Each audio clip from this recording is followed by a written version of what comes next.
India కూటమి ఉపరాష్ట్రపతి అభ్యర్థిగా సుప్రీంకోర్టు మాజీ న్యాయమూర్తి జస్టిస్ బి సుదర్శన్ రెడ్డిని ప్రకటించారు.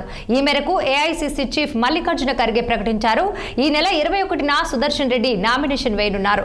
అనారోగ్య కారణాలతో రాజీనామా చేసిన జగదీప్ ధన్కడ్ దక్షిణాది నేత కాగా ఉపరాష్ట్రపతి అభ్యర్థిగా ఎంపికైన సుదర్శన్ రెడ్డి, రాధాకృష్ణలు ఇద్దరూ కూడా దక్షిణాదికి చెందిన వారే కావడం గమనార్హం.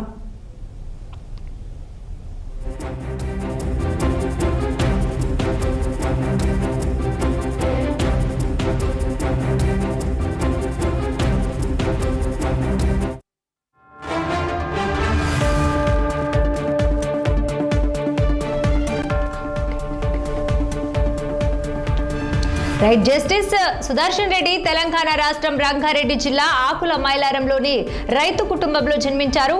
ఉస్మానియా యూనివర్సిటీలో చదివిన ఆయన 1996లో న్యాయవాదిగా కెరీర్ ప్రారంభించారు. 1995లో ఆంధ్రప్రదేశ్ హైకోర్టు న్యాయమూర్తిగా నియమితులయ్యారు.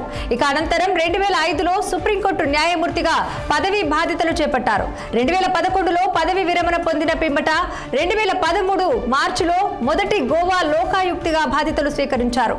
పదవి విరమణ అనంతరం కూడా ప్రజా ప్రయోజనాల కోసం ఆయన సేవలు కొనసాగించారు.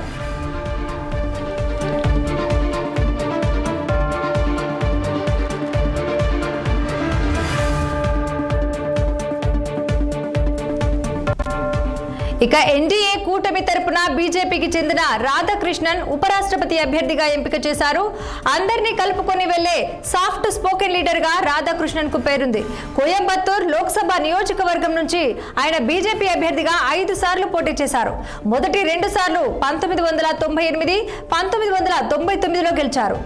ఆ తర్వాత 2004, 2014 అలాగే 2019లో ఓటమి చవిచూశారు.